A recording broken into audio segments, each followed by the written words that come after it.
I think we're live. Hey, yeah. Oh, we are live. Okay. We are. Hello, everybody. Welcome to the RTX Guardian Podcast, 2016, Episode 5.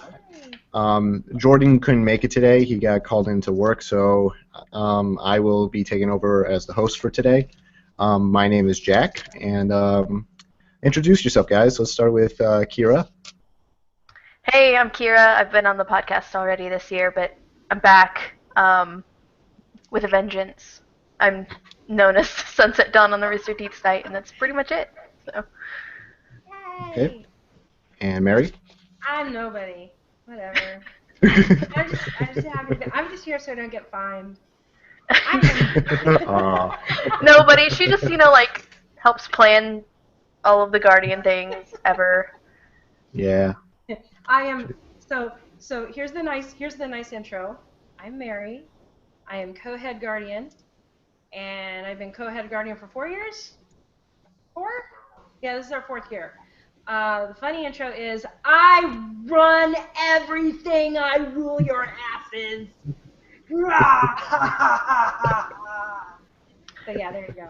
I mean, it's true. So It is true, technically. I am the scary leader. I'm the one everybody apologizes profusely when they ask me questions. Hi.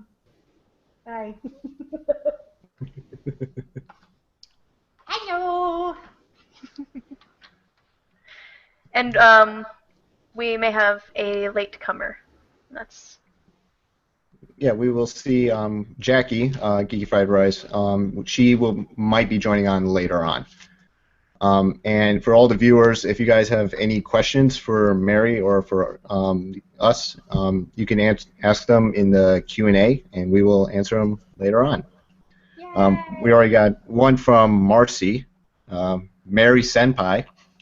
What's up, Marcy?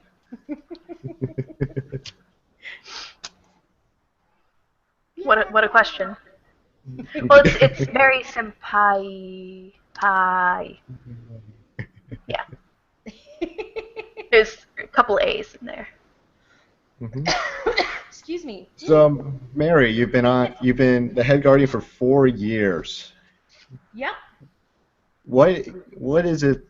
What's the life of a head guardian? The life of a head guardian. It's. I'm not gonna lie. It's 365 days of, oh my God, we should totally try that. Or, oh my God, that's not going to happen at our show. It's a lot of Chris and I we think about RTX like every day. We do a lot of other shows as well, and we try to integrate other shows with other shows. You know, hey, this worked really really well in Seattle. Maybe this is something that we can try in New York, or maybe this is something we can try at RTX and stuff like that. But it's a constant thinking about all the cool things that we can do with Guardians. It's constantly keeping ourselves out there and reminding folks that, you know, if you have any questions or concerns, to let us know, to give us a call, give us a shout out. Yeah, I mean it's awesome. It's absolutely awesome. It's a creative endeavor. It's an endeavor full of passion. I have learned an awful lot about patience, validation, and confrontation, which were 3 things I was really bad at. And I mean, I have learned so much doing this. I could never be, like, outside of this, I could never be like a manager at a company, that kind of thing. But for some reason, this always feels right. I see Jackie. Yeah, Jackie, you there? Yes. I am. Can you guys hear me all right? A little low. A little low. Okay. I hear her. Oh, hi, Jackie. Hi. Sorry, I had an emergency at home. I'm not sure if I'm going to cry or not. No, don't cry. I have some issues with my dogs. One in particular, she's very she has high anxiety when I'm gone, and she knocked over a vase that had my Valentine's Day flowers in it, and water is all over the table. There are roses all over my floor, and I was working on a project or two, and so my external hard drive is now soaked in water. Oh no. Oh no. Oh So my goodness. I don't know what the damage is, but I don't know. I might cry. It's like Tuxedo Mask came into your house and got super pissed off. I just. Anyways, I'm glad to be here. Sorry for being late. I apologize.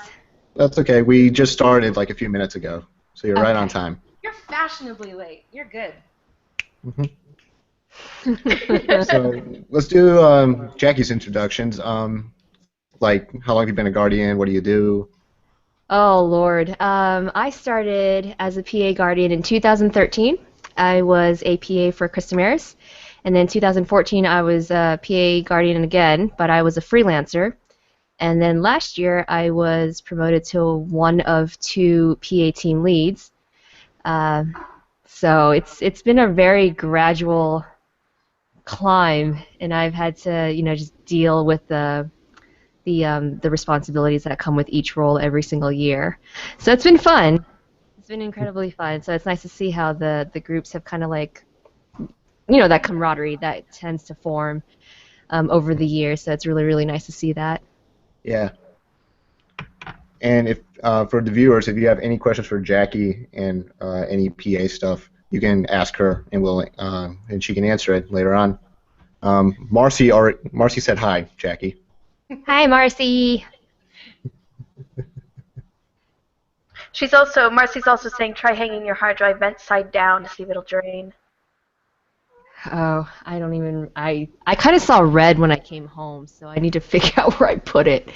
I think I have it wrapped in a towel or something. I don't know. I don't know. Just thinking about everything that's in there.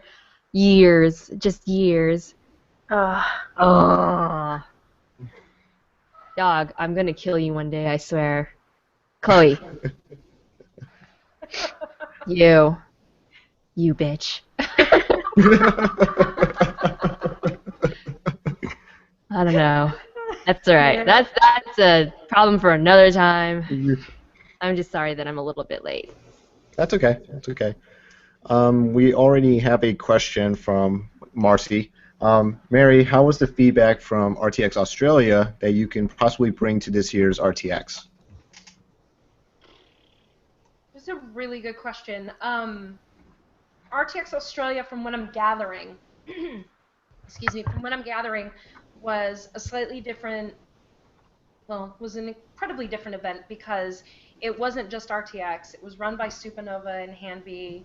I'm not going to say that there were cultural differences because from what I'm looking at, they're really, they still had the same kind of customer service in mind and the same kind of a lot of the same kind of policies. So some of the, when I'm asking about, hey, what was your Guardian experience? A lot of folks were focusing in their feedback on things like, well, there was no air conditioning and there was this and that. And I'm like, no, not the physical structure of the venue or anything. I need to know your experience as a Guardian. And when I'm able to finally get that answer, a lot of it has been, oh my God, I loved it. And it was awesome. It was great being part of this community. And we had a lot of American Guardians who were down there too. And so that was really cool because like I said, there wasn't really much of a culture shock, but it was like, oh my God, and they did this, and it was great and wonderful. But it sounds like a lot of the stuff that we do here was replicated down there. So far, so good. The feedback's been great. And it's more been, if anything, there's some cautionary tales in there, but there's nothing like, oh, we're going to adapt something that they did. It's all been kind of, so far, the same. Don't quote me on that because, of course, I wasn't down there, but that's just based on the feedback I've been getting. So. Okay. We had a comment from Martin Clark. I went to RTX 2014 and 15. I just want to say thank you to the Guardians before I go to sleep since it is 2 a.m. in the UK. Yay! Thanks, Martin. Sleep Guardian dream. Yep. And Marcy also is asking, when will we get assignments? Just kidding. I love you. XD. She knows. So, What is she doing? Marcy brings up a really good point. We're actually going to talk about this real quick, okay? Okay. Oh, here we go. Here we go. So, if for those of you who are guardians, because I know this is a public podcast, for those of you who are guardians, I hope that you're checking the news posts. We are not going to post news every day because it is way too early. But I want you to get into the habit of checking the news group every day, okay? I also want you to get in the habit of checking the forums every day. The forums, specifically our Guardian forum, the featured threads. You don't have to check the bar every day. You don't have to check the Minecraft server every day. You totally should, because Minecraft's awesome. You should. But you should be checking the featured threads every day, the ones that are stickied up there, okay? Especially the FAQ thread. I posted today a news post that I wanted to apologize first. Maybe I wasn't clear in the first news update that we've posted, that we love questions. Questions are awesome. Never be afraid to ask questions. You wanting to seek out information is super awesome. Never feel bad about it. Never feel like you're inconveniencing me. Ask questions. But before you ask me a question, you gotta go to the FAQ thread. You gotta. Because when I posted a couple, was it like last week or a week and a half ago-ish? All the weeks are starting to mesh together. I got a dozen messages asking about when y'all have to be here on Wednesday and Thursday of the week of RTX. And that was specifically something that I listed in that news post that I don't have the answer to. And it is also listed on the FAQ document and the FAQ thread. If you want to look at the FAQ document, it is on the FAQ thread. Note that I am not giving you that answer on the podcast because I would like you to look it up if you don't know it. You gotta look at the FAQ thread first. You don't have to ask your question there because there are some folks who don't want to do that. That's fine. But you should consider it. But you need to seek out the information first. You have to. And the reason why I want you to do that is because the RTX Guardian group is there to house information. It's all there for you. It's super easy to access. You don't have to wait for me to be online and to get down the message queue and answer your question. If you ask me a question that is easily found in the FAQ thread, I'm just going to link you the FAQ thread. It's not, I don't want it to sound like I'm being rude or snobby or anything like that, but honestly, it's right there. And please do not message me. Do not message me, oh, well, I don't have the time to look up the answer, so can you just give it to me? Oh, baby. Oh, baby, don't do that. So bad. So bad, don't do that. Mary will fight you. Yeah, I will so fight you. And not the fun Jello pudding in a kiddie pool type of thing. This is serious fighting. You got to take the initiative. You agreed to do so. You agreed to keep up on the news and the information when you applied to be a guardian. You accepted the responsibility. You got to follow through on it. Okay? Just make sure you do that. Not to pick on Marcy, because I love you, Marcy, because I think you're awesome. Do not message me joke questions, okay? Don't do that, because I don't got the time. I really don't. I wish I did, because I love you guys, and I know that you guys are just being funny and you're trying to cheer me up. Don't message me joke questions, please. Because again, I'm trying to make the space, comfortable and safe for people to ask any questions that they have. So that's my spiel. That's my big, mean leadership spiel. Mom was very disappointed in you people, and now I'm laying down the law. But yeah, please, the FAQ thread is there because we want you to be able to have that information at your fingertips. Messaging me because you don't want to look up that information is not a good course of action. It's not, because guess what? Yeah, exactly. It brings the wrong kind of attention to yourself. You gotta go after that information. If you message me and you say, I honestly cannot find this piece of information, I can kind of give you the benefit of the doubt, but don't start out every message with that, because I'm gonna catch on somewhat quick. But please look at the FAQ thread. Post your question on the FAQ thread. If you don't see an answer or that question, post that question there. And if you're not comfortable with that, I would like you to become comfortable with that, but if you're not, message me. I'm cool with that. But look for the information first.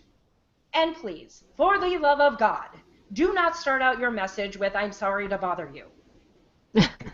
Don't do it. Is there a lot of messages like that start off Every that way? single message. Oh, Message. I'm sorry. Guys, you're not bothering me, okay? You really, really aren't. And I'm gonna be a little crass here. This is a volunteer gig. I am unemployed. Normally, about 12 hours out of the day, I'm sitting right here.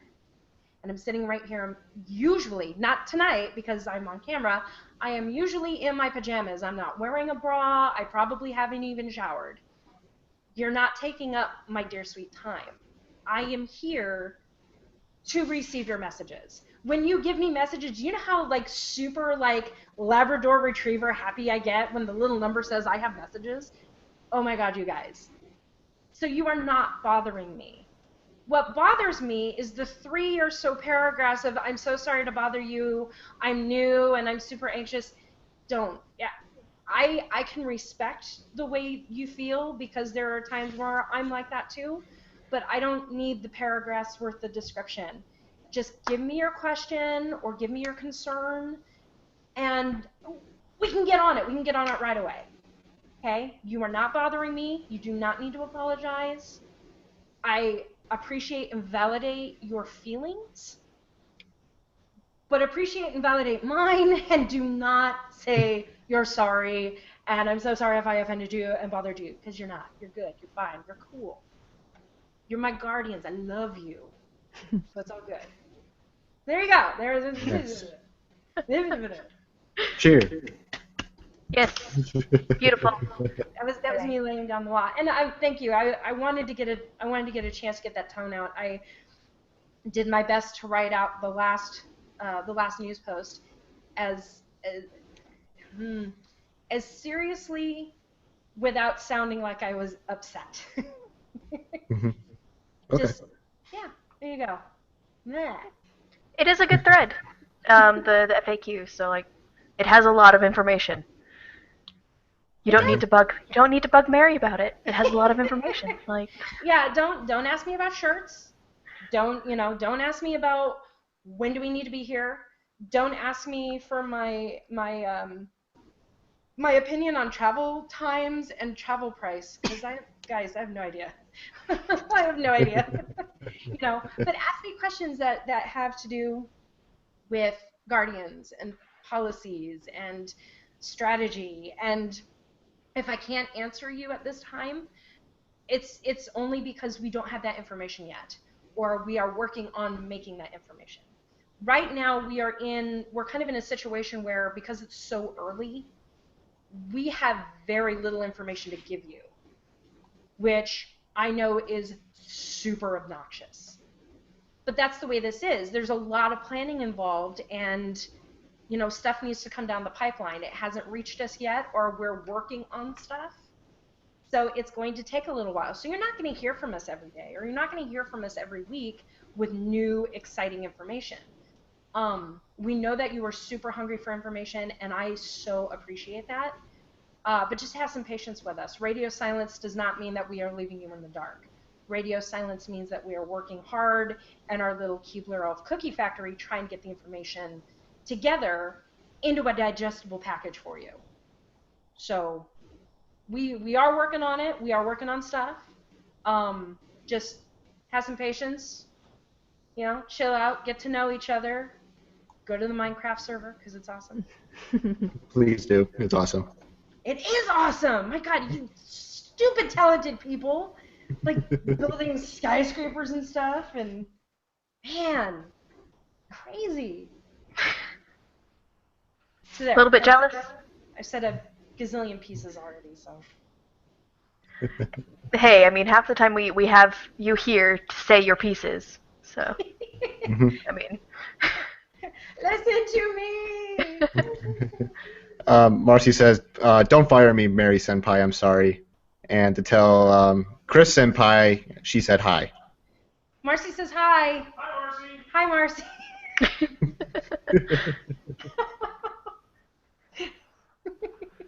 Now everybody knows. He's folding clothes. He's so awesome. He's folding oh, we have corner sheets. questions. Like, I can't Mhm. fold corner Me sheets. too. It's weird. All right, so we got a question from one Brandon Newber. Hi, Um, News. Brandon, If we see an attendee wearing a previous year's Guardian shirt during the convention and they are not a Guardian, what should we do? if they are RT staff, we're not really worried about it because we don't control them. So like if Blaine is wearing an RTX shirt or Miles, okay, whatever, it's cool. If we see somebody wearing a Guardian shirt who was a Guardian the year before, we would like you to come to us, to either Chris or I, and let us know. One thing to keep in mind is that a benefit of having a different color and design shirt every year is that if you're wearing a previous year's shirt, you don't blend in with the rest of the current team. Did you guys hear that? Yeah. Sort of? Yeah. So basically, the benefit to having a different shirt color, shirt design every year is so that you do not blend in with the other Guardians. You know, there are some people who they weren't able to apply like one year, but they wanted to show their Guardian pride, and so they wore it to the convention the next year. And Chris and I have to do this by a case-by-case basis, essentially. You know, we want to make sure everything's cool. We want to make sure, you know, nobody's playing tricks on us. You know, nobody's misrepresenting. So just come to Chris and I. Let us know. And we will. Or let your team lead know. Yeah, that's true. I mean, I wasn't gonna go into stuff about like chain of command because we haven't given you guys your teams yet. But yeah, chain of command, go to your team lead, and then your team lead will contact us, and we'll figure it out. Okay. We have another question from Ashley, who's Cinder. JW panel lieutenant here.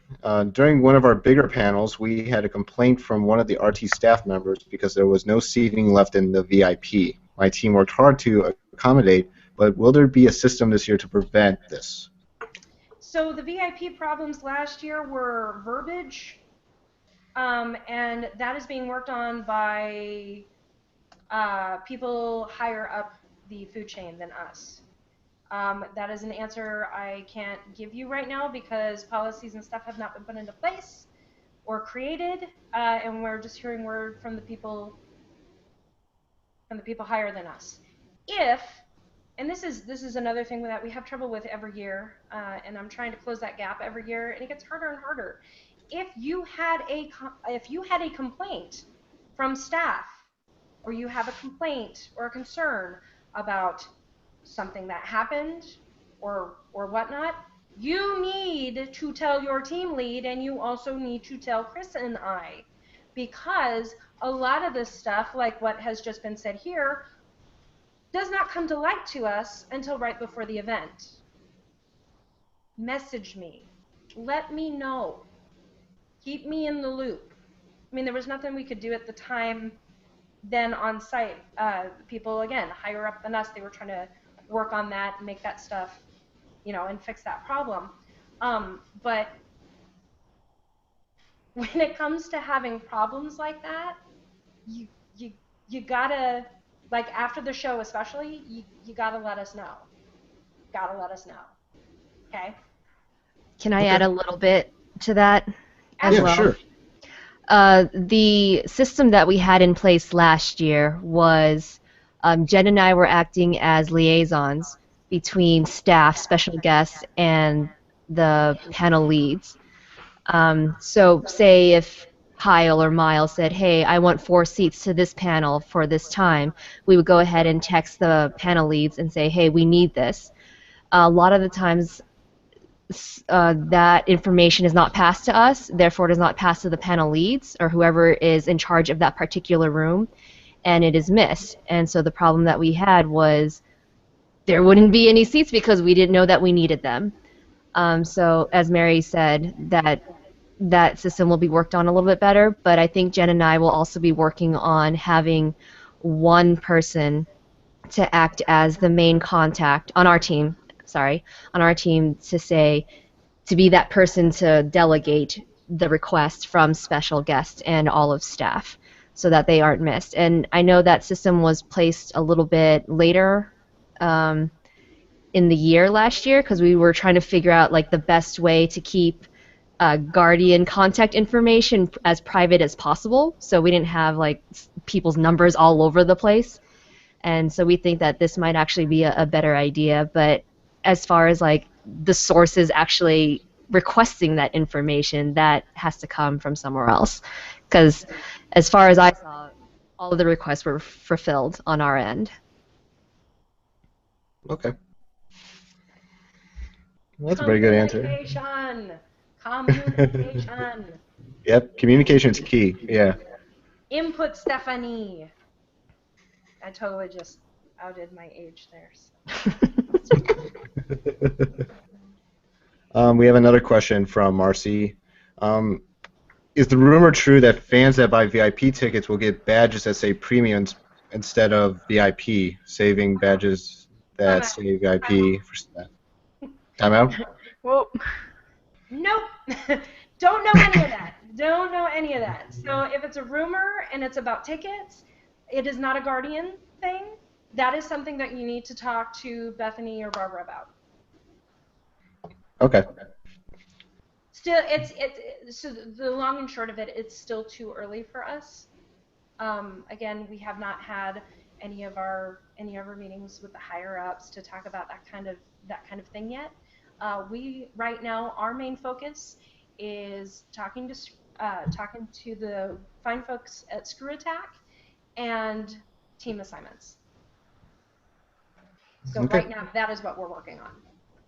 All right. So Cool. ticketing. So like, if you have any questions about the ticketing system or ticketing verbiage or any of that, right now we do not have any of those answers. Those questions are housed deep within the people who are actually planning RTX. Okay. I'm Well, sorry.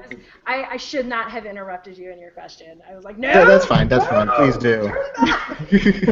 I'm sorry. I'm so You're sorry. you're the boss. You can do whatever you need to do. But that was a good segue because right now you guys are working on assigning Guardians into teams. For the both of you, what is the process? Like, what do you guys look at when you're choosing Guardians? Jackie, you go first. Well, shit. I talk too much. You go first. Mary, feel free to interrupt me at any time if I'm trudging into waters that I shouldn't be. So, because a lot of this is still pretty confidential, you know, because even if we were to make a lot of these choices, that does not mean it's set in stone. We can make recommendations, we can make suggestions, we look back on all the feedback that we had received, both from other Guardians and from staff and special guests and whatnot, and we try to create the best teams that we possibly can. And before I go further, I'm only talking about my own team. I'm talking about PA. I can't speak for any other team lead and exactly how they choose Guardians for their team. But that is pretty much the process that we go through. And we tell our teams all the time at the end of every RTX, we said, you know, we love you, we appreciate all the hard work that you've put into this, especially PA. We always say that PA is not a better team, it is just a little bit more of a unique team because we just have access to a lot of different things and we have access to a lot of different people. But we also tell them, this is the team as of this year. Next year, if you want to reapply and you want to be a guardian again, that's great. And if you're accepted, that's even better. But the teams can possibly change. So that's something that we always tell our guardians. And some of them may be coming back to our team. Some of them may not be coming back to our team. I don't know. We haven't really gotten into that just yet. But it is a reality of, I would believe, like every single team for the guardian departments. And there's a lot of factors that come into play here, and I can't get into all of them, but a lot of them have some heavy impact on the final decisions and the final roster. And that's really all that I can really say about that at this time. I think Okay. that was fair. I think that was absolutely fair. And Mhm. like that was the best way to word it. It's PAs have they're a very unique team. The very every team is very important, and you will hear me say that over the course. You'll hear me say that pretty much weekly. Every team is important. Every team exists for a reason. Every team, every job is essential. I always use this example. There are times where you might have to guard a door for 4 hours, and it's not because of your skill level or lack thereof. It is because it is a necessary job. And It we so are is. here. Mhm. Yeah, yeah. Thank And you. Whoever we does are that, thank here. you. Yeah, exactly. No kidding. And some people actually volunteer for that. That's why, like G Spot is the only team that I actually ask for volunteers for, because even though G Spot is a super necessary job, G Spot, for those of you who don't know, that is our guardian space. That is our private room where we can have a break, unwind, we can keep our stuff, and it is only for guardians and the occasional RTX staff, not wives or husbands, girlfriends, kids, guests. It is our space. And because they are 3 separate rooms, guarding that space means you get to sit in a room all weekend. And there's that part of me that's like, I don't want to do that to people. There are people who travel thousands of miles and lots of time zones to come here and help, and their version of help is being in the thick of stuff, being there and seeing all the people and interacting with the attendees and so on and so forth. That's why I ask for volunteers for that. And it's amazing how many people are like, hey, I will sit in a room all weekend because it's essential. I'm like, thank you. Thank you, thank you, thank you, thank you, thank you. Thank you. You know, so we have jobs, we have teams that I think every team is pretty unique, that requires some sort of special level of care. Being a guardian is a special level of care all in itself. But you look at something like PAs is a very delicate position. People think this is the pinnacle. PA is not the pinnacle of being the guardian. Being a guardian is the pinnacle of being a guardian, guys. Seriously. And I mean, like, if you really want to boil it down, if people are like, well, no, I really want to be a PA. I've never been a PA, guys. Like, Chris and I are in charge, and we have never been PAs. Okay? and and I love PA again. They're a unique team, but so is Response. Response That's right. they're our vigilant visual security team. I gotta carefully use that word, because when we used to call it security, people are like, I'm armed and I know combat, and you're like, whoa, no, they're not that kind of security. Expo is very unique. And I found out how unique Expo is, and I will journey into that story in just a Expo is the second. best damn team ever. Just Damn right. saying. Damn Not right. biased. I'm not biased. I'm not biased. It's okay. It's okay. Um, Lines are super important. They're super unique because they have to deal with the people who have to stand around and wait. You know, signatures is also very, very unique in the way of there are lots of places that don't do what we do, where you buy the tickets for the signing. A lot of places do it now. I'm sorry, not buy the tickets, but you know what I mean. Sign up for the tickets for Mhm. signings. There is a lot of places that do it. There are still some places that don't. You know, every team, and I'm not going to list every freaking team, but every team is unique and super important. If it wasn't super important, they wouldn't exist. So always remember, Guardian is the pinnacle. Okay, guardian, you are here as a guardian, and goddamn it, that is super, super important. That is boom. That's the gold right there. When we start to divide people into teams, we do look at skill set. We do look at preferences. Now remember, preferences does not mean that that's what you're going to get. Mm-hmm. When you have this year we had 600 people ask if they could be PAs. We had 400 people ask to be response. Guess what? Just do the math. Just do the math. This is not going to work. And it doesn't really have anything to do with the fact that, oh, well, I wasn't qualified to be a PA, so I didn't become a PA. It's a numbers game sometimes. Mm-hmm. When people don't get put into response team and they requested it, and I'm like, but I put you on lines. Lines does a lot of what response does, you know? So do PAs. So do freelancers. Oh my God, and freelancers, you get to do everything, you know? Registration, well, I didn't get on the store. Well, I put you on registration. You still have that wonderful level of quality, you know, customer service that you gotta show off. You know, it's it's a lot like playing a matching game, but you have to be really liberal with the matching. Right. In the just with the Guardian acceptance process, I mean, I still get a lot of messages that are, I need to know why I wasn't chosen as a Guardian. I need to know what I need to improve on. And those are fair questions. Those are absolutely fair questions. Unfortunately, I only have one answer for you, and that's you weren't picked because we already had enough people. 1,600 people applied this year, and we only needed about 575. I still picked 595. I got a little crazy with my attrition math, and I'm a theater student. I don't know math. I picked 595 people. That's still a lot of people that I had to say no to. And it wasn't because of skill. I mean, I brought in some new people. I brought in some veterans because y'all got to start somewhere, right? So it wasn't just it. Most of the time when I say no, it's not lack of skill. It's sorry guys, we hit our capacity, you know.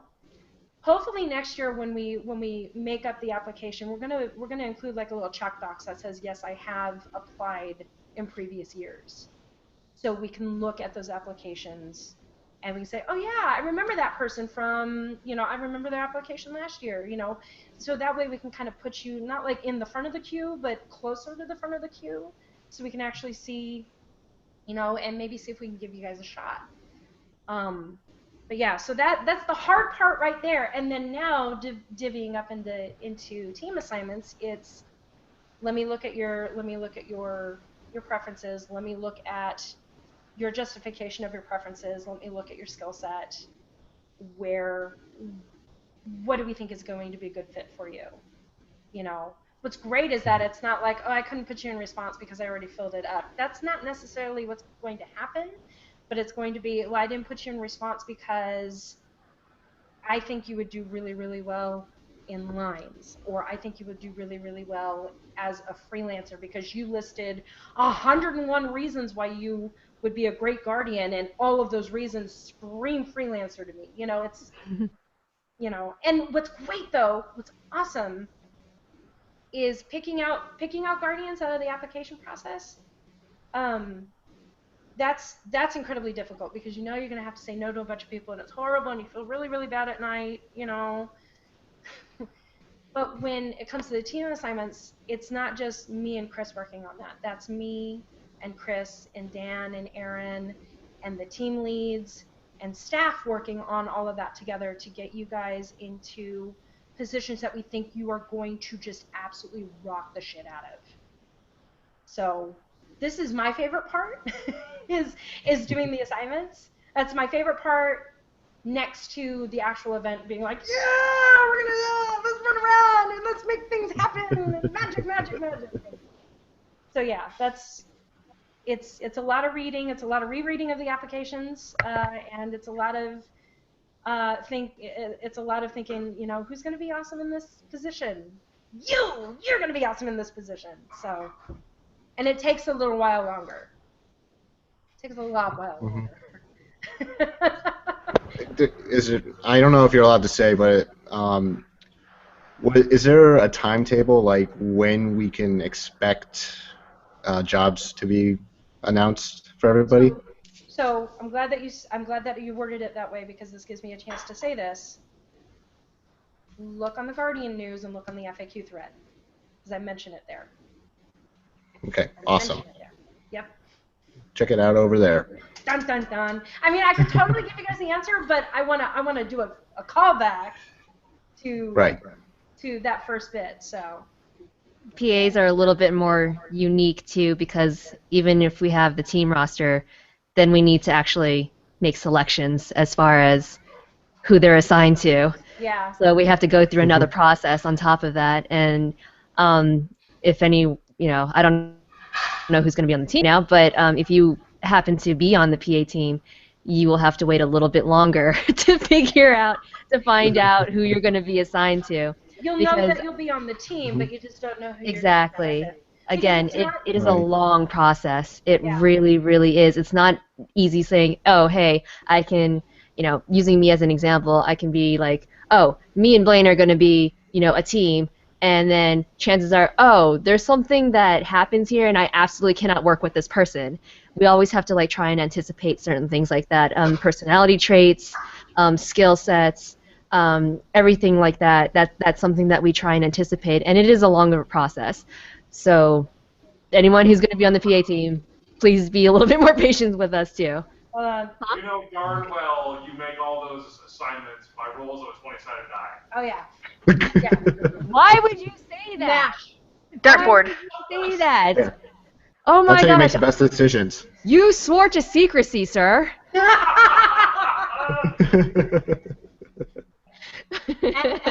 and they call you the responsible one. I'm just saying. On top of that, with PAs, is that you never know what special guests are going to be there, because that's not normally announced until closer to the event.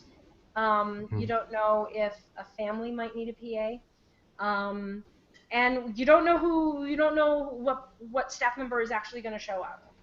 So like 1 year, Gavin didn't show up because he had to go to a wedding. There are things like there's so many variables. Oh my God. Oh. Right. I thought I was just going to be a lead, which means pretty much a freelancer for the team last year, and then I get a text from Marcy, and she says, hey, Bernie needs you to take his family around the expo hall. I'm like, what? So I had an escort mission, and I was like, oh my God, it's Bernie's family. So that was interesting. Oh man, I remember that. I work expo. I remember when we got the alert that Bernie and his family were going to be coming onto the expo hall, and just all of the free expo people just started going to the doors, going to find the group to, I guess, also escort them. It was a herd around Bernie and his family. It was great.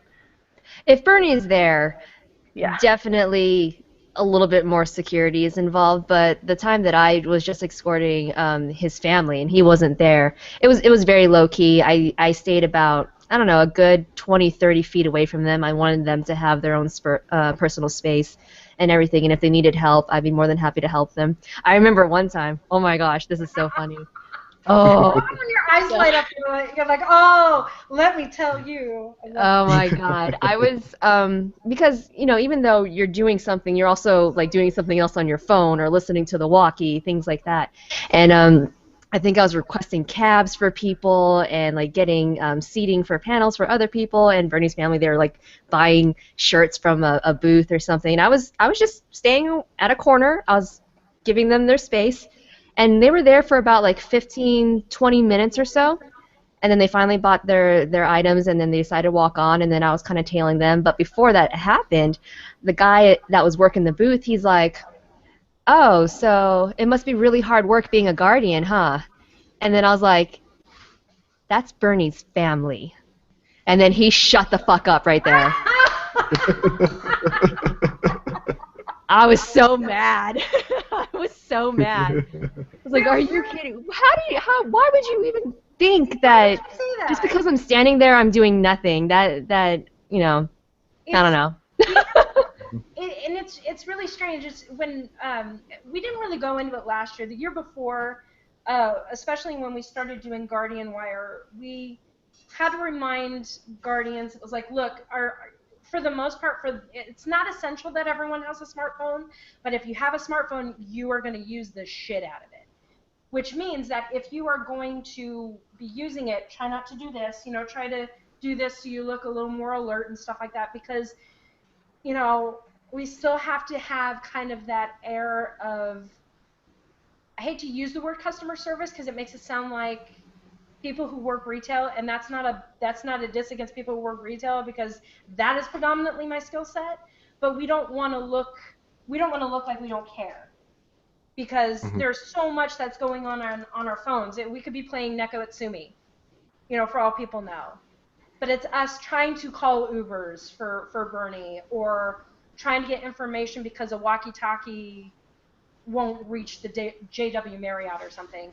Or we're texting out description of a lost child, But we got to make sure that, we kind of keep out like this. Otherwise, we get stupid comments like that. Oh, it must be really hard being a Guardian. And there's Jackie, I am so surprised you didn't turn around and go, bitch, let me tell you. I had my shirt on. I had to be nice.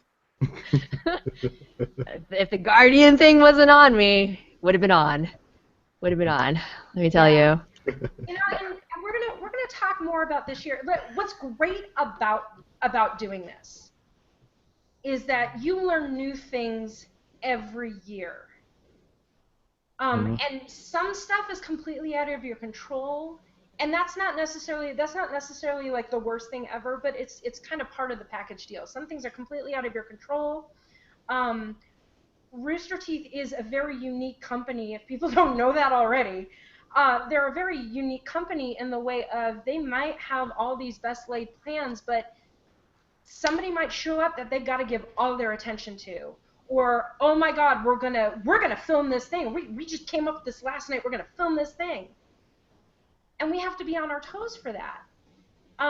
So we learn something new every year. We're like, okay, well, just in case something like this happens, this is how we're gonna deal with it. This year we're going to focus on. We're gonna kind of type up a process on what to do for impromptu signatures, because. Again, we are a very unique event in the way of our celebrities also run the show. And the people who run the show are also celebrities. So they have every right to walk the expo floor. They have every right to do these things. And they're not doing it to make our lives worse. They're doing it to make the attendees' lives better. I mean, the idea that, we can't take Bernie. I'm always going to pick on Bernie because I love the man. We can't chain Bernie to a table for 8 hours a day to sign stuff. That sucks. He's got to be part of panels. He's got to be out there schmoozing with people. He's got to be out there entertaining the masses. And so, yeah, he might have 2 hours a day to sign stuff, but he'll have this wonderful Walt Disney moment, and he's like, I'm going to go out in the lobby. I'm going to meet as many people as possible. I'm going to shake as many hands as possible. I'm going to kiss as many babies as I can. I'm going to sign as many things as I can and be as nice to the people as I possibly can,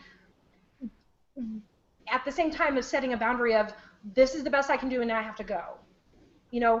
We need to remember that we are there to support that. We need to remember that we are there to support that, and Bernie has every right to do that. Mm-hmm. It's kind of awesome, guys. I mean, when you go to a comic book, or they're not even comic book conventions anymore, they're pop culture conventions. And I'm gonna use this one. John Barrowman decides, I'm gonna walk the expo floor, and you're like, oh fuck, this is gonna be a problem. No, it's like, hey, he flew all the way over here, and yeah, he's here to make some money and stuff like that. But the guy wants to go out and he wants to actually look at the convention floor. We got to make this happen for him. It's okay.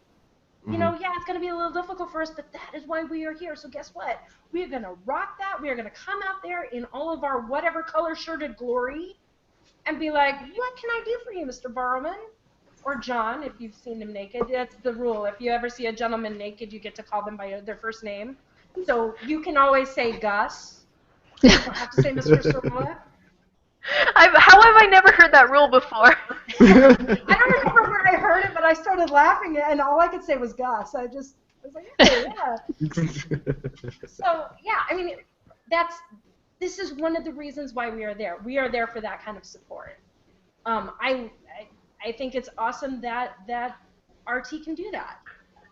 Yeah, it's gonna be a bit of a mess, but oh my God, come on, guys, we've totally got this, right? Yes, we do. So, Right. but we are going to actually write a thing. You know, here's not training, because it's really hard to train stuff like this. This is what you do to make a line. Oh my God, that's not going to fit every situation, you know. But with something about like impromptu signatures, we'll give like a list of things. Hey, this is the kind of thing we can do. Like, if Bernie wants to get from point A to point B, we don't need 50 people crowding around him, because that's going to draw a crowd. They're going to be like, why is there like rings of Saturn around that guy over there? Oh my God, that's Bernie Burns. You know, then that's going to cause the problem. You know, we're gonna write this stuff out. We got plans to make things a little easier for you guys. So. And we thank you for it. Thank you. Plans are nice. Yeah. Plans are nice, yeah. And you know, events are organic. They are ever changing. I hate to use the phrase "the only constant is change." It's actually not really true. You know, attitude is always supposed to be at a prime, and stuff like that is always supposed to be constant, and good service is always supposed to be constant. But events are organic, and there will be some scenarios where you're like, oh my God, Friday, and these particular things, they did not work out well. And then Saturday, you're like, bam, we got it. We just needed one tech rehearsal day and we're good. You know, you can't plan for everything, but we gotta learn to adapt. And every year we do a really good job adapting. So we're going to take what we learned when we adapted, and we're going to offer it up as, hey, so last year when this happened, this is what we did. You know, and it might not work. It might not work for the next event. But we'll give it a shot. You know, we'll write it down so other people know that's what we did and that's how it worked, and maybe it'll work. So now I'm just rambling. It's relevant. It is relevant. It's relevant. And I think a fundamental aspect sort of our jobs as guardians is like, yes, we can usually go along with the plans because, you know, things kind of work the same way for the most part. But a huge part of our job is being able to then think on the fly if shit goes down. Yeah, no, that's a good way of putting it. I like the phrase "when shit goes down." It doesn't mean that things necessarily something bad happened. It's just, okay, the curtain went up. It's time. Yeah. You get to see a lot of that on the PA side. I can like imagine. having to improv. One of my favorite stories, I think 2 years ago. So it had to deal with, whenever the prank was, that had to deal with Gavin. I think it was 2 years ago. And a couple of the PAs, Gavin and some other staff members were in an elevator, and the message had gone out to the entire team, and it was just, delay Gavin. That was it. So they're like, oh, and they're like trying not to look at him, but he could tell that something was up, and I think it was Charles. Charles was the one that Gavin's PA for the last couple of years. He just like slapped all of the buttons in the elevator, so it had to stop on every floor. And then Gavin's like, "What are you doing?" Is this the Charles who poured syrup in his pockets for money? Okay. Yeah, that's our Charles. Okay. I adore him. And the amazing thing is that Gavin loves Charles, and I Charles know. is like, when he sees the application come up, and you're like, I already know where he's going, whatever. That's great. So that's like my favorite story to talk about when it comes to like improving on a particular scenario that pops up. Marcy is saying that that was Bernie he wanted to play a prank on Gavin, Ah, okay. I gotcha. Mhm. which I can absolutely believe. Right. This is the best thing ever. They work so well together. It's amazing. Oh my god. Yeah, because what I can't even think. I'm not even in this situation. I'm sitting in my house for God's sake, and I'm thinking, God, how would I delay in that situation? I don't know. And then fucking brilliant. That's absolutely brilliant. I know, and I remember when Katie was team lead and she had paired Gavin and Charles together for the first time. He's like, "Are you okay with that?" He's like, "Yeah, sure." And then we're walking away, and then and then Charles was like, "I don't know why people think that British people like the same, like British people like British people." It's like just because we're both British doesn't mean that we like each other.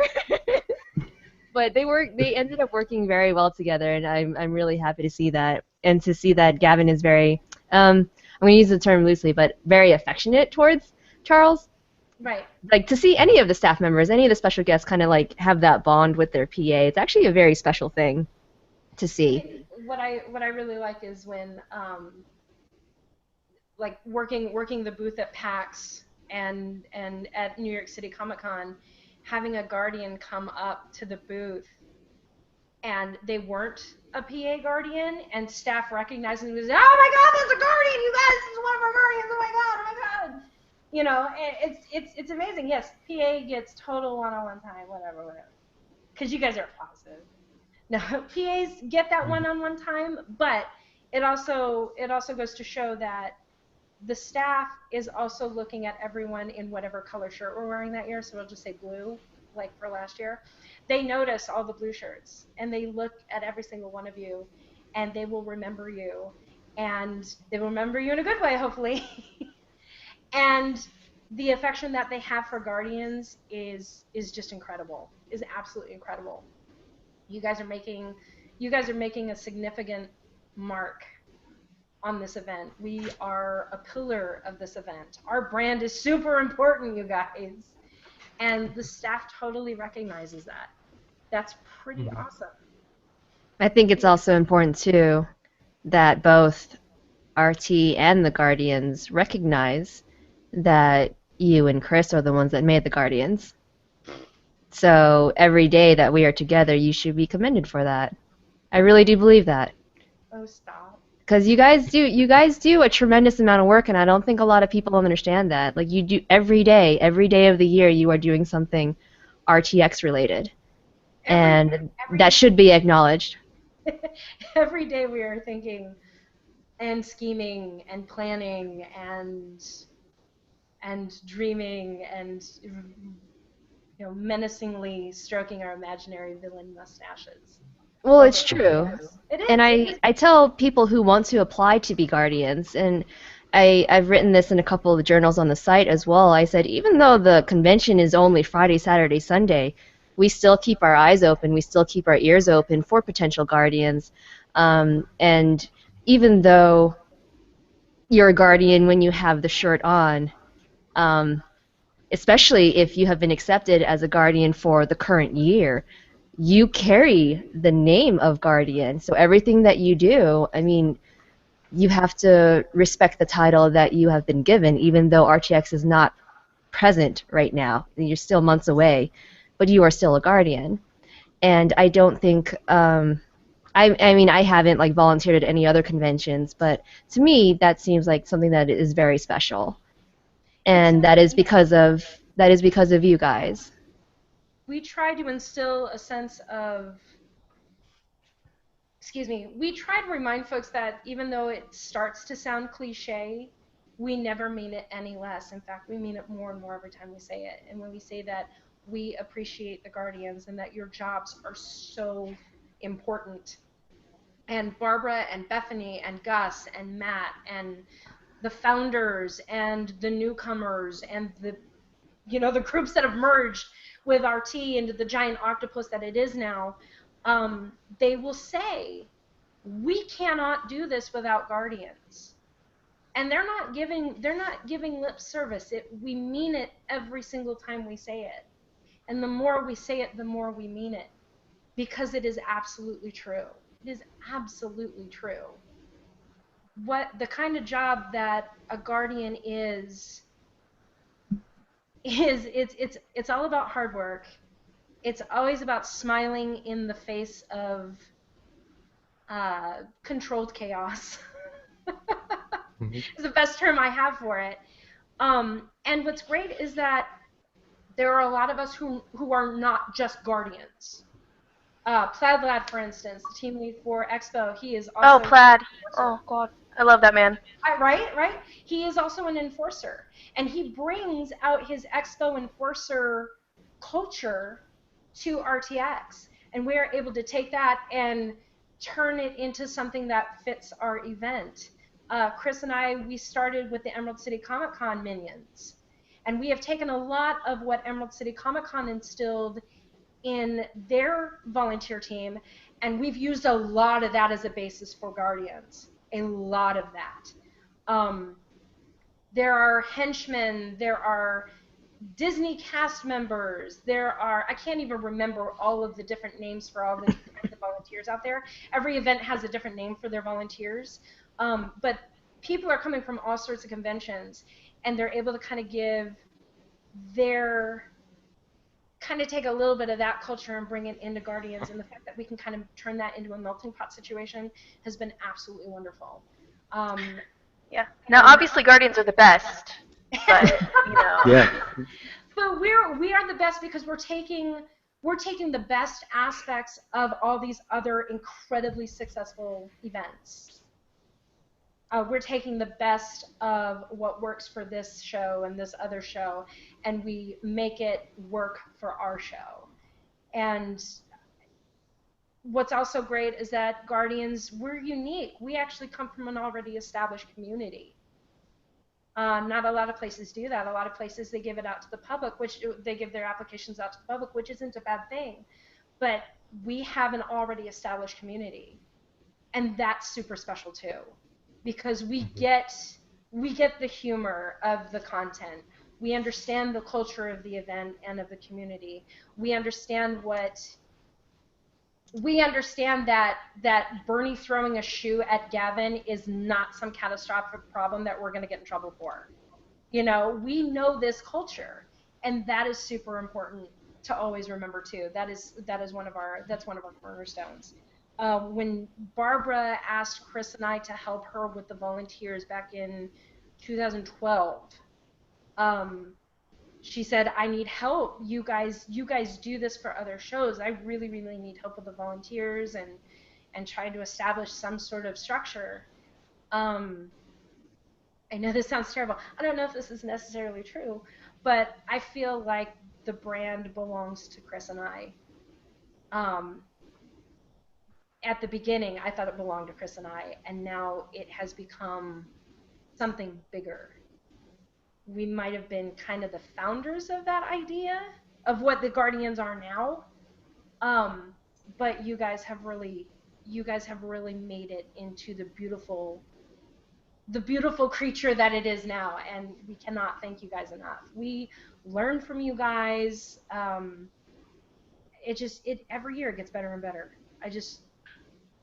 Even though we put we put so much effort and so many hours into, before we even book our plane tickets to Austin, this is the most rewarding thing I do all year.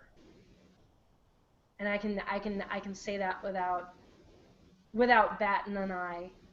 And it's no disrespect to my Emerald City Comic Con family, because if it wasn't for them, I wouldn't know any of this.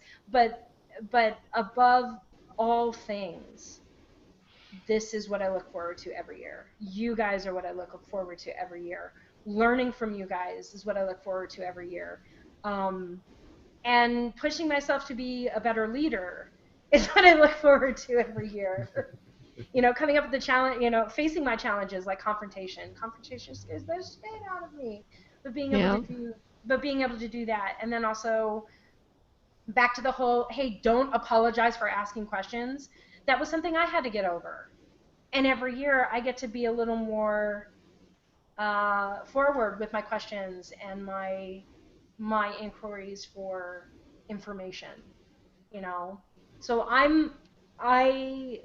Chris and I, we want to be the very best for you guys, and we learn from you guys, and we are the very, very best because of you guys. So I know we could stay here and say thank you, no thank you, no thank you, no thank you all night long, but it's true. I wouldn't be here. I wouldn't be in this position if it wasn't for you guys. Stop trying to story top my speech, Mary. Jesus. Girl, you owe me so many sushi sweats. Oh, I do. Oh my god. That's exactly what it sounds like, you guys. Every time I see a sushi burrito, I'm like, Jackie owes me so much sushi. Real quick, actually, that's something I wanted to bring up real quick is when news comes out about Guardians, and then Guardian veterans will go and they will make a journal post, and be, you know, that are public friendly, that aren't giving away any of our secrets, you know. Jackie is one that is pretty much reading my mind word for word. So what she says is super fucking solid. Just saying. Yeah. Just saying.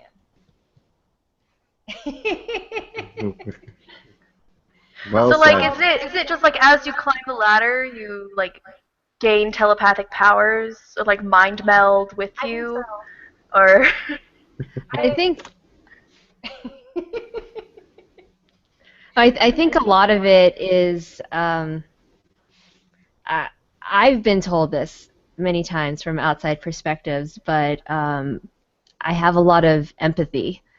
So being able to kind of put yourself in someone else's shoes and trying to see things from their perspective, whether it be through their experiences and whatnot, I try to use that experience and kind of morph it into something that could be used as guidance and advice to other people, especially if they're very unfamiliar with the culture of the that was my phone, with the culture of this particular convention. And there's a lot of aspects that affect people, not only with being a new attendee, but, you know, booking travel for the first time and, you know, flying for the first time or driving in for the first time. Some people are actually going into this convention completely alone, and they have no idea if that's a good idea or not. And as we've said many times, RTX is a very unique convention, and I guarantee you, regardless if you only watch RWBY or Achievement Hunter or $1 Million Butt, if that's your only go-to, I guarantee you're going to have something in common with someone else there. And that's what I gravitate towards. And a lot of it is, you know, working alongside Mary, understanding her views and her perspective and everything as far as it comes to RTX Guardians. I just try to help alleviate some of the things that go on her plate, because it is a lot. I also do have the benefit of talking shop with her sometimes. Like, we talk a lot of shit with each other, but we also talk a lot of business as well. So I get to see that side of her that a lot of people don't. So I try to help her out as much as I possibly can. Because, again, a lot of people don't even think about RTX until a week before, whereas with Mary and Chris, they think about it every single day of the year. And with RTX just coming in closer and closer and closer now, that stress is a pretty good word for it. All of that is starting to accumulate, and not only is she a guardian, you know, a head guardian for us, but she's also a really good friend. So I try to help her in as many aspects as possible. I'm so glad that my ranting and raving and I don't know if you guys think this is a good idea. I don't know what I'm doing. Oh my god!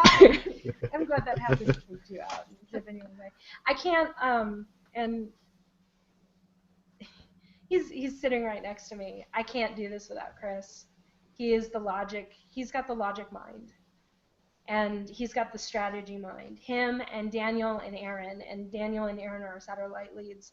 Aaron, we met.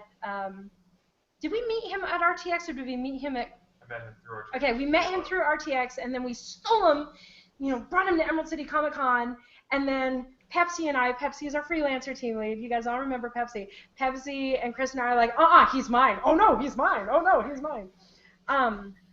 Aaron and Daniel, Mr. Arsis on the site, they are my strategic-minded gentlemen, because I don't got that kind of mind. I can't look at a map and be like, this is how we're going to plan out this Disneyland type of queue, But I've got the FaceTime. I've got the cultural radar, and Jackie helps me with that cultural radar, and Daniel really helps me with the cultural radar too. It goes back to the whole, Chris and I do a lot of this work, but there are a lot of folks who, if they weren't there on the other end of my phone, I would have a lot more gray. I got a lot of gray going on right here, but I would have a lot more gray. I still get lost in the back hallways. Like, I'm great with like delegating stuff, but as far as like getting from point A to point B, I'm like, where the fuck? I'm so lost. Like the back hallways, I'm just going back and forth trying to figure out which door I'm supposed to go through. I said this. I think I said this before we went live. I still have a problem with face recognition memory. I've always had this problem. So we have Guardians who've been doing this since 2011, and they'll come up and they'll give me a hug, and I'll be like, I know this person, but I don't remember their fucking name. Oh my god, I'm the worst. I am the worst. Chris remembers. Chris is awesome at this. So he sits there and goes, that's Jackie. Oh, thank God. Hi, Jackie. It's so good to see you again. That's like that Devil Wears Prada moment. Yeah. Yes. And they're like, that's that one person. You're like, oh, so and so, his wife is in the hospital. Blah, blah, blah, blah, blah. Someone's got a little clip where they're saying that's Bernie Burns, and he is. Oh, that guy. Okay, yeah. Okay. Hi. Nice to see you again too. Whatever. There's actually something that I want to do. I want to get like a little Polaroid camera, and anyone who comes up to me, I just want to like take a quick picture, and even if it's not developed yet, I want them to write their name on the back of it. So like their username and everything, and then I'll just like tuck it away for later, because I'm like, I meet so many people, I don't remember everybody. And they're like, well, I read your posts all the time, and I was like, oh, why don't you say hi? Because I don't recognize the face. And sorry, go ahead. Keep going. Yeah. Oh no, go ahead. I'm done. I was gonna say, no, you said that. You said that you got they come up and they say hi to you. Oh my God, you guys. If you guys see us at RTX and you're an attendee or you're a Guardian and you haven't met us yet and you're like, oh, I just wanted to say hi. Oh my God, come and say hi. Unless I am crying and mascara is running all the way down my face and my hair is on fire.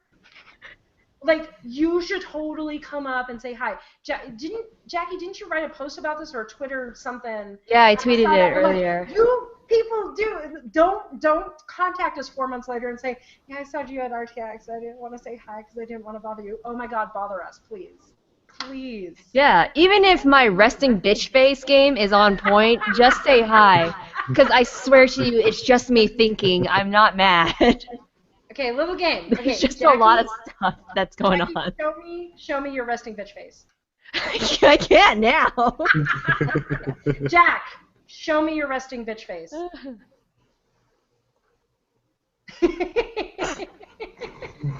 You just kind of look like you're silently plotting murder. Like, it's not even a bitch face. No. All right, Solar, show me your resting bitch face. Okay, hold on. I have to think about angry Jane. Hold on. Joel Heyman It's hard to do. It's hard to do on command. Joel Heyman is 3 hours late to his signature. Oh, look at that. Look at that. Yeah. Resting bitch face is something that just happens. It's not, you're not mad. It's just my face. I'm sorry. Like, your face is just, it's neutral. And last year we started talking about this. We're like, we gotta be mindful of our resting bitch face. Just because, again, it's that customer. Good, I hate to say it. That customer service air about us. So we gotta hold our phones kind of up here and not do this. And we have to be mindful of our resting bitch face.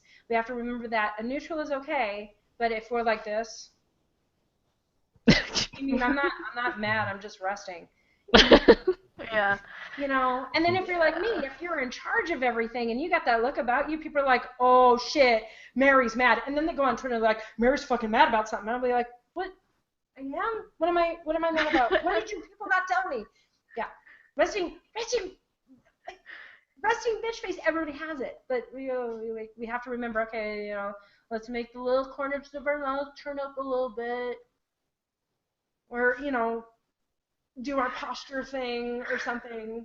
It's not easy to keep track of because it's the last thing on your mind is how happy do I look? Who gives a shit? I'm busy. I'm trying to get things done, you know? Yeah, and I mean it's especially bad like when you're busy, when you're working. Like as an Expo Guardian, I'm constantly like I'm either walking around or I'm scanning my sector for things that are going wrong so that I can fix them. And so like I have my scanning face on, which is angry looking because I'm focusing. You're Batman. You're super vigilant. It's just like I'm not mad. I'm just like something's going to go wrong. So I'm making sure that I can see it when it does. Yeah, and then I just look angry. Well, there's a lot that we go through that people don't really fully understand. I mean, we get very little sleep. Mm-hmm. We say that we're supposed to eat and drink, you know, and take our breaks and everything, and sometimes it has to be pushed around a little bit. We don't exactly get the breaks that we are assigned for. I remember last year, Saturday, all I had was beef jerky and Gatorade. That wasn't great, but you know, sometimes you're hungry and you're tired. You have to deal with putting out fires all the time, and you have to deal with not only attendees but people on your team. There might be some issues. It's just there's a lot of things, there's a lot of factors that come into play, and it affects you physically, and sometimes people don't really understand that. So, I mean, RTX time, I kick on the makeup. I was like, I can't. I have to look presentable at some point. I was just like, I can't. You just have to make sure it's waterproof because it's Austin, Texas, in the middle of the summer. Yeah, Sunday night too. Beauty Bakery. If you guys look up Beauty Bakery, they have smudge-proof lipstick, eyeshadow, and eyeliner. Ooh. Like the kind that you can, like, if you were a synchronized swimmer, you could wear this stuff. I wore it during PAX. My lips never came off. Foundation primer and eyeshadow primer, that stuff will stay. And I'm going to say this, and I mean it 100%. Ladies, if you want to wear makeup, absolutely wear makeup. Gentlemen, if you want to wear makeup, you can absolutely wear makeup. If it makes you feel good, if it makes you feel more presentable, or if it's just like, I need to do this so I don't look like a crazy pissed off person, absolutely. Absolutely. But just don't make it into cosplay makeup. Don't do you know, be careful. I don't even know what that means. Oh my God! Like, don't cell shade your face to look like a Borderlands or an Archer character. That's all we care about. Got you.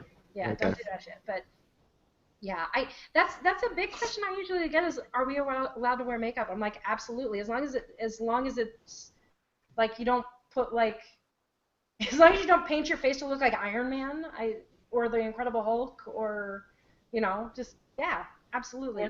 Makeup is optional. Deodorant is not, though. You know, and this always comes up, and I'm really glad a thread hasn't come up about this yet because it always bothers me. It's not that people forget to wash. It's just at the end of the day, we all smell bad because we're all tired and we're all sweaty, and that's just the way it goes. But Chris and I have a very hard and fast rule. If you show up in the morning and you smell like the end of the day, then we're going to tell you to go take a shower. You know, by 4 o'clock, if you smell like an onion, it's just nature. That's just what happens. There's nothing you can do about that. Arm & Hammer has not cracked the code to keep you completely safe. It is what it is. But if you show up at 7 in the morning and you smell like a burning zoo, we're going to tell you to go back to your hotel and take a shower. You know. That's just how it is. I am fully convinced that my guardians already know how to brush their teeth, comb their hair, and put on deodorant. I am absolutely sure that they know how to do that. I even have like wet naps. Like if I start smelling like a gym, I'll like wipe down and then reapply the deodorant because I'm just like I'm running all over the place. And especially since we have multiple locations again, It's fucking hot. I'm gonna start sweating. July again, guys! Hooray! Yeah, that's Yeah. yeah. You know, we've got outside being like 100 and some odd degrees, and some of us are not from those areas, and some of us, even those of us who are from those areas, are like, God damn, it's hot. Just Yeah. It's just hot. I live in Austin. It's hot. It's just yeah. it's terrible. Jackie lives in Vegas. Oh. But we're dry. Yeah, it's just We are dry. I don't even bother like doing anything with my hair. It's just gonna look flat in Austin, so I just bleh. I come I like don't even I get out of like every RTX every morning. My hair looks great until I exit the lobby of whatever hotel I'm staying at, and then it goes. And then I look at people like Barbara and Meg, and I'm like, why the fuck does your hair look amazing? Look, Mary. Those women are not human. Their hair does not follow laws of normal. No, I was gonna say I'm sure it probably takes a lot to make your hair not look crazy, like cauliflower crazy, first thing in the morning in Austin or any place like that. So, I live up in the Pacific Northwest. It's just like, oh, it's rainy or it's dry. It can't really decide what it wants to do, so I'll just put on a hat. True that. Yeah. Oh, touching along the same subject about 2 subjects ago, do you want to reiterate the rules on Guardians who would like to cosplay in a minimal fashion? I would love to. Okay. I would love to. I don't have any, like, normally I have, like, examples sitting at my desk. Basically, here's the easy version. If you want to wear cool cat ears and a tail, we're cool with that. If you want to wear a bandana over your head, we're cool with that. If you're a dude and you want to wear a skirt, I'm not talking kilt. We had one year, one Guardian lost a bet, and he had to wear a skirt. That's fine. That's cool. That is absolutely cool. But if you come dressed as Ruby Rose and then you put your shirt over your Ruby Rose costume, I will yell and scream and rant and rave, and then I will tell you to go leave and change.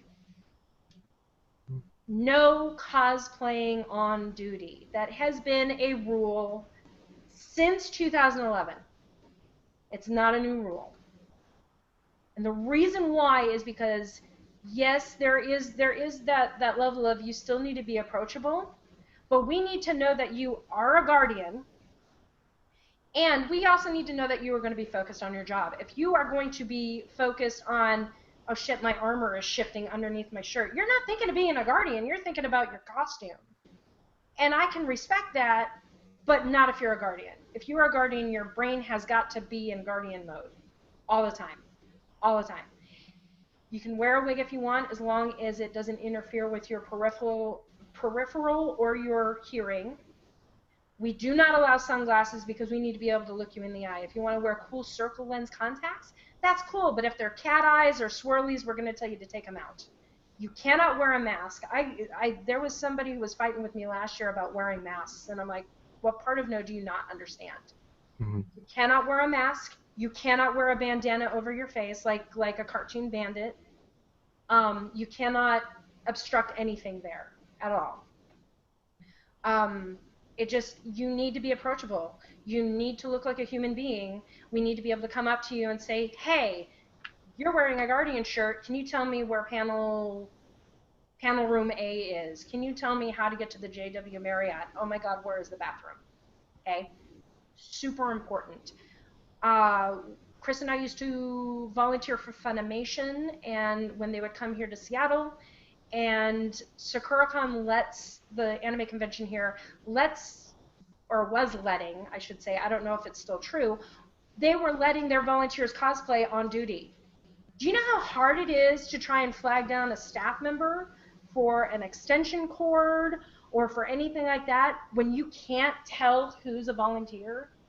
The guy who was assigned to our part of the expo floor, he was nice, he was great, he got us everything we needed, but he was dressed, he was in cosplay.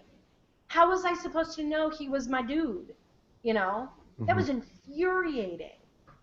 And so it's not me and Chris trying to say no individuality for you. No, you can totally do cool stuff.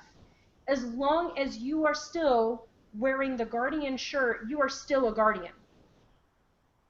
You know, you are still a Guardian. You're not gonna get, you know, weird looks on a bus kind of thing, you know, or it's not gonna obstruct your duties. There you go. Yeah, that was another thing that you touched on too, is I think every Guardian on every team should be familiar at least with the basic layout of the convention center. Like simple question of, hey, do you know where the bathrooms are, or you know where this room is? I think that's very, very helpful. And we're yeah. gonna get a lot of like, we know the 3 venues we're gonna have. And right now, this is another question I get a lot. I don't know where everything is going to be. I know that we have the 3 venues. We have all of the convention center, all of the Austin Convention Center. We have the JW, and we have the Hilton. I don't know what program is going in where. We're not going to know that until like 3 weeks before the event. That's just the way that goes. You need to be familiar on where those are on the map, and you need to go to the websites and you need to actually look at the maps of the layouts of these places. And then Wednesday and Thursday, the 2 days before the event, Wednesdays are optional, but Thursday, which is pre-reg day, which is the day that a lot of people are going to come and pick up their badges, that is load-in day, those are your days to take a moment and walk around and get acquainted with things. By then, we will also have event maps, so you'll be able to see what the Austin Convention Center looks like with like the expo hall layout, or where certain panel rooms are, and where, you know, where the G spot is, and where peace bonding happens, and whatnot like that. Get acquainted with that as early as possible. Like for right now, you could totally look up the Austin Convention Center, and you can look at that map now. You know, I totally suggest you do that. Yeah, I was a Response Guardian last year, and I was guarding one of the escalators for a few hours, and I would just constantly get people ask me, hey, where's this panel? And I'll be like, first floor, third floor, wrong building. Wrong building. Wrong building. It's important to know where everything is, or just the general location, like where's the Marriott, or where's the bathroom. It's very important. And last year they did the app, which was very useful, because you just take it out, it'll tell you, oh, the panel's in this room or in that room. I don't think there was a map on the app, though. I think there was. Yeah, there was. Yeah. There was. I think I still have it downloaded. Let me see. Well, Okay. What's also great is that Yeah, they had maps. this is also a chance when somebody comes up to you and asks you a question, like, where is something, the location of something. Oh, yep, there is a map. I actually have the RTX app on my first page because I'm that excited about it. You're already preparing. Exactly. You can always whip out the app and show them. So don't just direct them. You can actually show them. You can show them on your phone. You can say, hey, do you have a map with you? Or do you have a program with you? You know, and you can take that moment to actually show them on the map. I'm not going to expect, neither Chris nor I are going to expect you guys to know the answer to every question. Here's a little secret. I don't normally know what panel is going on when, because my focus is on Guardians. But I carry a map with me, so somebody asks, hey, when is the $1 million butt panel? That's a really good question. Let's open this up and find out together. Or if they ask me a question of, I heard a rumor that there was an extra signature time for so-and-so, and maybe it was deemed that morning, like it was announced that morning, and I might have missed it.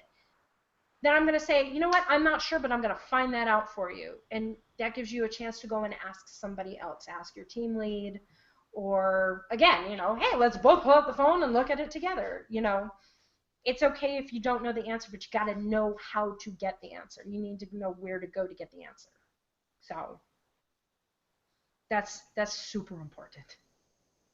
Don't ever be afraid to say, I don't know. Yep. Oh my I might God. have done that one or twice, admittedly. Sorry.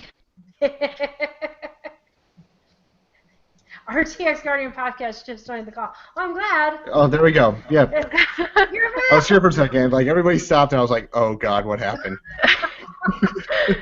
Jack was just How long tired was of I us. supposed to Like, go? I'm leaving. He's like, They were talking about makeup. I'm gone. it's like, great, Mary's talking again. I just go. I'm That not bitch. yet. Man, we're she still really live, so I likes think her we're own fine. voice. Yeah, no. Yeah. That's all good. Well, I don't actually. But like I'm like, I have so much information. I want to talk. I want to tell you everything. And oh my God. And then you stop and you're like, I've talked for 4 hours. I am so sorry. Let me buy everyone a beer. I am okay. I'm gonna leave now. Goodbye. Goodbye. Yeah. It's my curse. It is my burden. Did we have any more questions in the chat? Let's see. I'm not seeing any more questions. Yeah, I've seen more comments. Apparently, Yeah. those girls, I think when you mentioned Barb and Meg, have someone do their hair and makeup who does Jesse bird frames Cagle. as well. I actually worked with Jessie. She was here in Vegas for quite a while. She was my manager. And Oh, yeah, so 2 years ago when I went up to try to find Katie, I saw Jessie like doing her hair and everything. I'm like, oh my God! And then she's like, oh my God! And then we just had a moment. So that was kind of cool. And every time they say Jessie, I'm like, she used to boss me around. That's cool. we need her to have a little office in the G spot so she can do our hair. Oh my gosh. I got my makeup. My makeup's fine. Just do my hair. I'll just like walk up and like, just fix this. I don't know. Do Just something. fix me. I poked my eye out trying to put an eyeliner. Just help me, please, for the love of God. Please save me from myself. Please. I can't be trusted with myself. Oh my God. God, I've missed you guys. I missed you guys so much. I'm Yeah. super excited for this year. I am just like I've already people have commented on the threads that they've already had their RTX stress streams, and I'm like, oh yeah, no, I know, you know. It was one stress stream that stands out. I had it last year. I don't normally remember my dreams past like a week, but I had a stress dream last year, and I know this would never happen, but things fell apart. Like there was an earthquake and a tornado, and what was funny is that it wasn't like disaster movie, but it was like everyone going, it's the worst event ever because they said it during an earthquake. You know, it was all this weird stuff, you know, like Christmas crowds at a mall type of situation. And we missed setting up for some sort of panel because all of a sudden that was our responsibility. And Lindsay got mad at me. Lindsay Tuggy Jones got mad at me and snapped me. In my dream. I know that she would. I know. And like I woke up just kind of going, man, that sucked. I feel terrible. Those stress streams are the worst. They are. I mean, like, I get like the stress dreams where you're like, oh my God, I had a dream that everything went wrong. No, it was the disappointment that kind of freaked me out because that's something you don't want to do, you know? Yep. You don't want to do that. And it's not that I don't want to disappoint RT. I don't want to disappoint anybody. Like, if a Guardian walks out of RTX going, I did not have a good time, I felt this, and this, and I'd be like, oh my God, it's all my fault, let me coddle you, and I am so sorry. You know, was my first reaction. And then my next reaction is, show me on the doll where the event touched you. We got some serious shit to discuss now, you know? So, yeah, I don't wanna disappoint anybody. I don't wanna inconvenience anybody. I don't wanna, you know. So that's where my stress streams come from. Going to all the other conventions and seeing how they work things. Like back to the whole, you know, we take all these other event ideas and we make them work for RT. One of the things that we do that not every convention does, and I found this out the hard way, is Expo takes care of their exhibitors. They take care of them. They take care of their lines. They offer food and drink, and hey, can I order you a pizza? You know, that kind of thing. We take really good care of our exhibitors at RTX. I know PAX, like all of the PAXs do that too. Emerald City Comic Con, we saw that and we're like, we need to make that happen. That must be the normal. That's not the normal. And I found that out the hard way. And I'm, as nicely as I can put it, that was a culture shock for me. And it not being normal isn't a bad thing. Please don't misunderstand me. But when I was at New York City Comic Con working the Rooster Teeth booth, an Expo crew came to me and said, so this line is insane. And I'm like, uh-huh. And they're like, what are you going to do about it? And I'm like, I'm sorry, what? That's what you're supposed to do. And then I find out that that's not how that show runs. And I'm like, okay, a couple things occur to me. Number one, God damn it. Number two, places do things differently. Number three, now I feel bad that I didn't come prepared knowing that. And number four, God damn it. And number five, oh my God, we are so awesome at RTX, Emerald City, and PAX. Mm-hmm. And again, no offense to New York City Comic Con, it was just, I didn't know. And my first, you know, I did want to say, well, why isn't this the norm? It just isn't. It just isn't. So I think it's amazing that we can provide that level of service. And even though we provide that level of service, every year we're trying to figure out ways of upping that level of service. And I love that. I absolutely love that.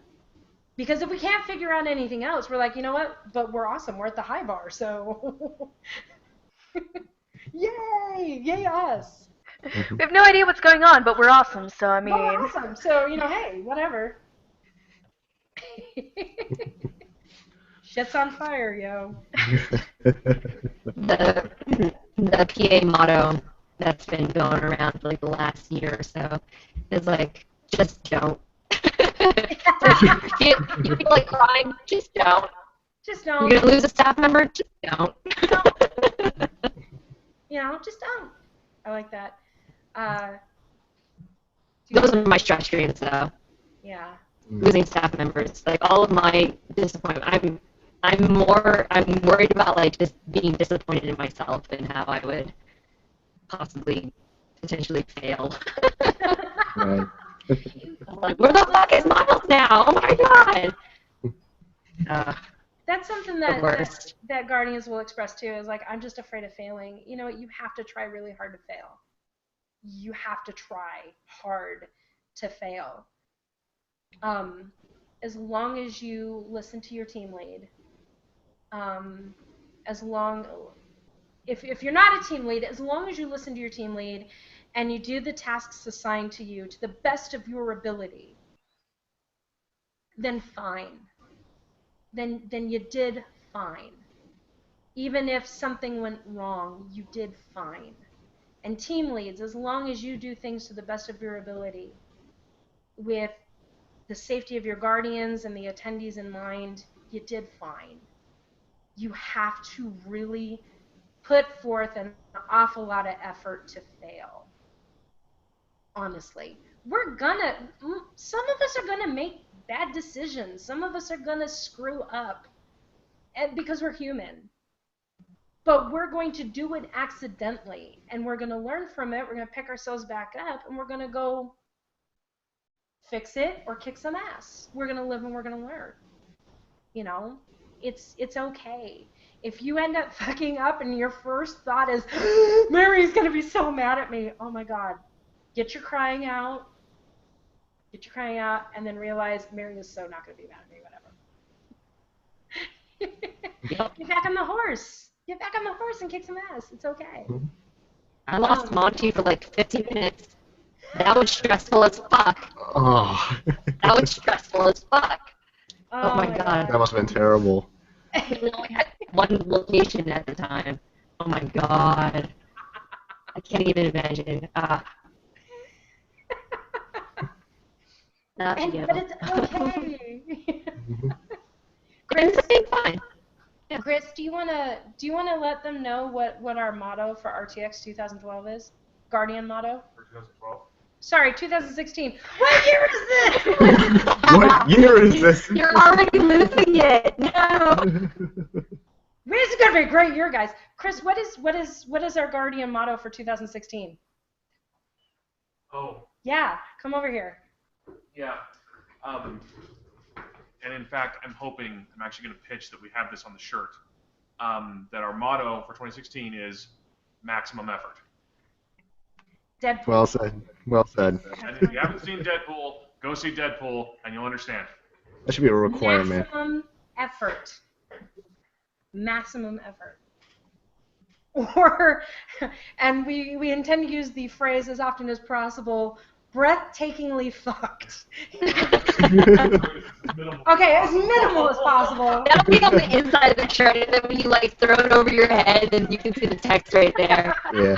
When you're just done, you put the shirt over your head and say breathtakingly fucked. Yeah. Oh, I like this. I like this. Mhm. Yeah, maximum effort. Maximum effort. In all caps. And an explosion in the background. Here's hoping. Before we, I'm assuming we're gonna wrap up soon. Yeah, we're gonna wrap up soon. Before we do, I think, especially for new Guardians, if this is your first year, one of the things that you should remember is that you are part of a team. You're not alone, and that goes for both ways. Don't go rogue, but on the same time, don't ever think that you're by yourself. Like there'll be some moments that you'll have where you're gonna have like that little panic attack, but just remember that you have a team lead, you have your teammates around you, and whatever situation that you're gonna run into, you're gonna be just fine. Just make sure that you communicate that. Don't try and take it on head on by yourself, because you're not a one-man army. You are part of a team, so just be sure to remember that. Mm-hmm. That's probably like one of the best pieces of advice that I can give you. Yeah, we're all part of the same dysfunctional family. And that way, like, We are. if you're on a team and things go wrong, you have other people to share the blame. So, like, I only did it because my team lead said it. Oh no! We're all fucked. We are all, yes, we are all breathtakingly fucked. Yes. Yeah, it's communication is the key, guys, and I understand that it's going to be that is a challenge every year, is trying to get communication, the same level of communication, especially on site, to everybody. We all have to rely on each other to carry that information from person to person in such a way where it's not like you have to do it this way. Unless you're a team lead, then you can totally be that way. But being able to share that information, be able to communicate that information, and concerns and questions, you got to be able to do that. That's super important. There's also the little things like, if you're hungry, let somebody know. If you need a break, let somebody know. If you have to leave your post to go to the bathroom, just say, "Hey, I'll be right back. I have to go to the bathroom." You know, things like that. Nothing is more infuriating than to come back after a nice, long, successful RTX weekend to 20 Guardians saying, "So I never got a lunch break," and you're like, "Why are you telling me this a month after?" Communication. Communication. Yes, you are a team, and you are a hard-working team, and we are the ones making this place run, and so on and so forth, but you know what? You're a volunteer. You should be able to go to the bathroom. You should be able to eat your lunch. You should be able to say, "I am really not comfortable with this particular task. I need to talk to my team lead about something else." You know, it's cool. It is. We are all, we may be one big dysfunctional family, but we are a family. And we want everyone to have a good time. We want everyone to walk out of there at the end of every event day. Not just at the end of the event to get just as a whole, but at the end of every event day, whether it's Wednesday or Sunday, to come out going, wow, I did something really cool today. Or, wow, that didn't work today, but you know what? Tomorrow we know this is going to be great. Or, wow, I'm here. You know, I want you guys to leave with that sense of awe and wonder and appreciation and energy. You know, and if you don't feel any of that, if you feel conflicted, if you are not having a good time or something troubles you, tell your team lead. Tell your team lead. You know, if that chain of command is your team lead's the person you got to talk to. If your team lead's not around, or if your team lead's busy taking care of something, you can absolutely come and find one of us, me, Chris, Dan, or Aaron, and let us know. Or if you're like, you know what, right now my shit is not important, I need to focus on my job at hand, but I need to bring up this concern eventually, then email. You guys will eventually have some phone numbers. You can always message on the site. Communication is super, super important. So just remember that. Love that. Respect that. And know that there are people that you can talk to. Communication is important! Please refer to today's post. Yeah, that is really important. Like, just like, if you're a first-time guardian, make friends. Oh yeah. With other guardians. It's really simple. We don't bite. We're pretty nice people for the most part. Most part, yeah. Even the guardians who've been here since 2011, not a lot of folk have that high and mighty attitude about them. You can absolutely make friends with all of us. You can absolutely reach out to all of us. You know, just remember, we're all in this together, guys. You know, I want you guys to have fun. I want you guys to work your asses off, and I want you to have fun in the process. I bleed with a smile on my face. Gosh. Well, I think we're almost ready to wrap up here. But I got one question for the both of you. Is after all of the stress streams and all of the stress of working at RTX throughout the years, why do you keep coming back for more? What makes you want to be a Guardian again every year? Oh, that's easy. I come back for you guys. It really is. It really is the community. I mean, I love Rooster Teeth. I love the people who work for Rooster Teeth, and I enjoy working for them and with them. But the bulk of it is definitely the community. I mean, you guys have become like a second family, and you guys have been a part of my life for now going over 10 years. You know, so that's like a third of my life right there. That's a good chunk of, you know, and I live in Vegas, so we don't have, there's a lot of transient, you know, friends that come in and out. I don't stay friends with people for very, very long, but Rooster Teeth and its community has been a constant in my life for a very, very long time, and that's very precious to me. And honestly, I cannot tell you everything that's happened at every RTX, even though I was standing right there experiencing all of it, because it's such a rush. You're so busy, you're so focused, and before you know it, it is Sunday night, and you are bawling your eyes out because it's completely over. And then there are times when you're like, you know what, no, fuck this day, I can't do this anymore, fuck this day. But then at the end of it, it is so completely worth it. You know, the camaraderie that you guys built up with each other, the friendships, the hell, some of you guys got married, you know, just that type of bond is very rare to find within a community, especially with a community that is all over the world. So to be able to give something back to you guys, even though it's only for 72 hours, that is totally worth the sleepless nights, the stress dreams, the anxiety and panic attacks. It is totally worth all of that because you guys are extremely, extremely precious to me, and I cherish each and every single one of you that I have met. At Nice. the risk of saying just ditto. One I word, mean, ditto. no, because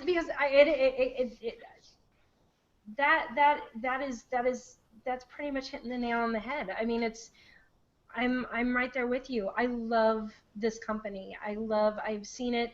I've only been part of the community, signed on to the community for 6 years. But in that 6 years, I've seen this community grow and evolve and make some amazing stuff. And I got welcomed into this community by some of the pillars of the community, some of the people who have been there since drunkgamers.com. I have watched this community raise millions of dollars for charity organizations. I have seen them run their own events. I have seen them get married and have kids. I have made lifelong friends here. I have learned more about myself. I have learned more skills than any of my years in college. You guys have been absolutely wonderful. This community is so important to me. And that is what keeps me coming back. Again, I love the company, but the community that grew up around this company is incredible. And the diversity of this company, of this community, is absolutely mind-blowing.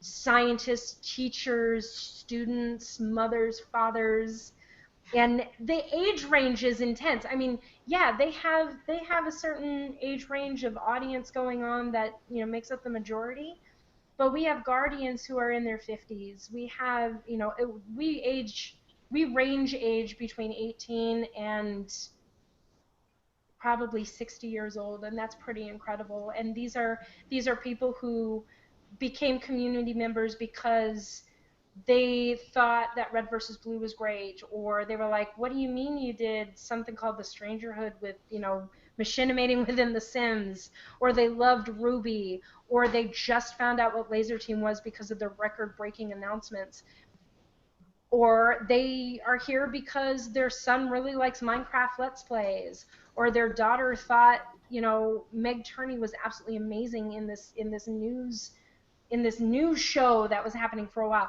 I mean, the idea that people are coming in all over just for those things to connect with us is just an absolutely beautiful thing.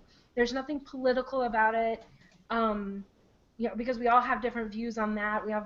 We all come from different backgrounds, but what brings us together is this content, and because of this content, we have grown into something that is so supportive and so important that how could I not come back? Mm-hmm. You guys are just, the entire community is just amazing. And Guardians are a community within a community.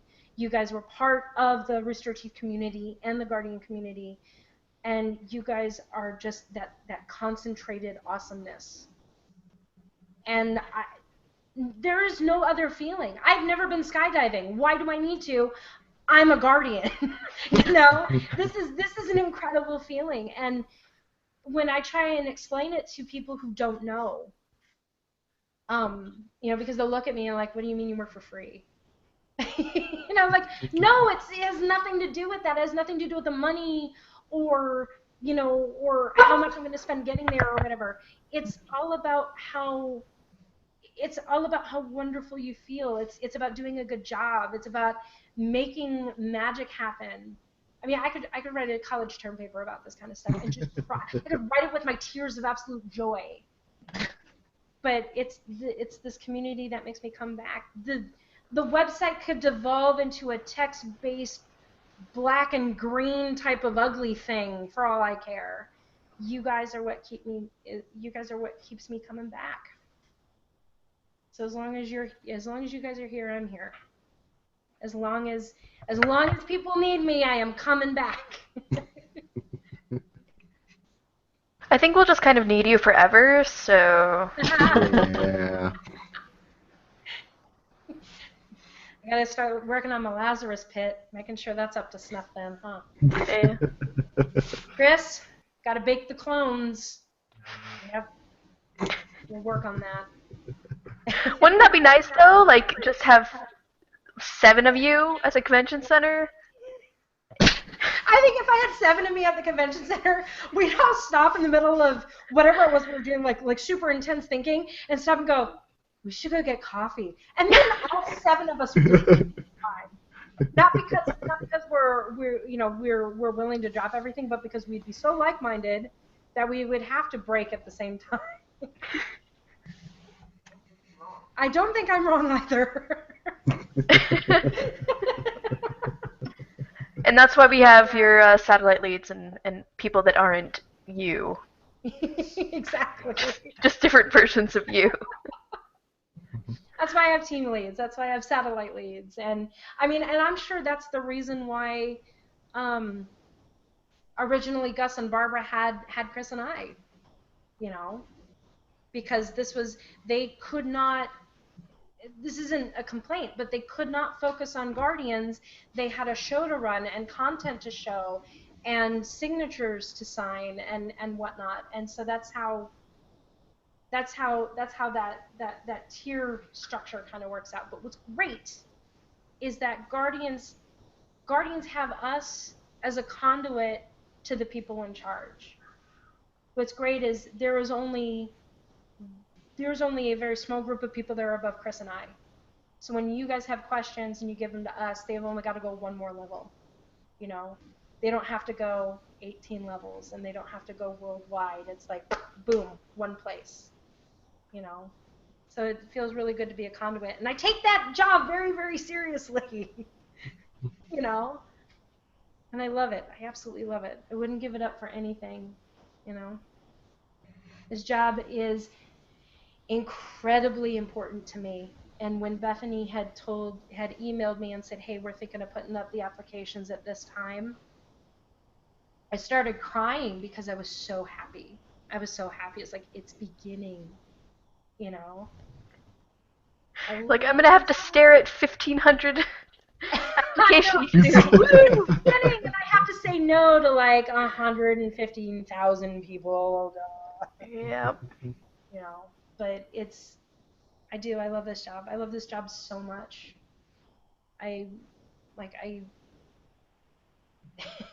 will be when I'm 98 years old and I finally pass from this mortal coil, I'm going to be buried with 120 RTX shirts and every badge I've ever accumulated, you know, and a spreadsheet with a roster of every Guardian that has ever existed. That's how important this is to me. That's how important RTX and Guardians are to me. That would really confuse some archaeologists in the future. They'd be like, What kind of cults, like? They don't have teeth, but they might have at some point, apparently, according to this cult.